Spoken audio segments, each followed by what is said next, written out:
Hello everyone, Leon Homes private limited property channel को आपको स्वागत। आज आम चलतु सत्य विहार किसान नगर लेन 1 ने गोटे प्लॉट विजिट करी आसीबा। नमस्कार। भुवनेश्वर रु कटक गला बेले रसुलगढ़ पलाशुणी पर आसूची सत्यविहार छक। से सत्यविहार छक रु आमे रिलायंस प्रेस साइड रे लेफ्ट को टर्न करिक जिबा हमर डेस्टिनेटेड प्लॉट आड़ को। आपण माने जानिथिबे रोड टी गोटे केनाल रोड। ए केनाल रो left hand side and right hand side both side रे रोड अच्छी, जोटा कि यही एरिया को कहते सत्य विहार एरिया। बहुत develop area and demanding area मध्य। आपण माने एई रोड रे स्ट्रेट आगू गले जानिथिबे चकेसियाणी बा मंचेश्वर विलेज को रास्ता एंड एई एरिया रो डेवलपमेंट अप टू चकेसियाणी पर्यंत लागी जाइछि। एनीवे नेशनल हाईवे रु आम प्लॉट रो डिस्टेंस ओनली 700 मीटर्स एंड ए रोड को बेस करके आपण माने देखंतु बहुत बड़ बड़ building housing society and commercial activities already complete हो सारी।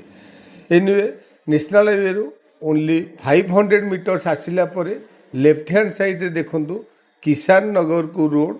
आमे से किसान नगर रोड रे एंट्री कले एंड ओनली 200 मीटर है आमर destinated plot.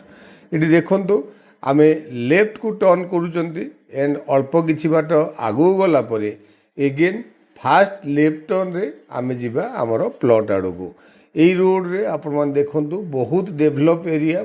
Anyway eighty left hand side रे आमर सेलेबल प्लॉट आपण माने देखंतु फ्रंटेज बहुत अधिक, जोटी कि आमे दी जण एठी दीटी प्लॉट करिक परचेज करि परिबा। पेरिफेरियल डेवलपमेंट जेमिति आगरो कहूतिली एंड रास्ता रे आपण मान देखि देखि आसिले रोड बिल्डिंग ए सब ऑलरेडी कंप्लीट हो सारी एंड प्लॉट टी नेले आपण माने इमिडिएटली कंस्ट्रक्शन करि रहि परिबे।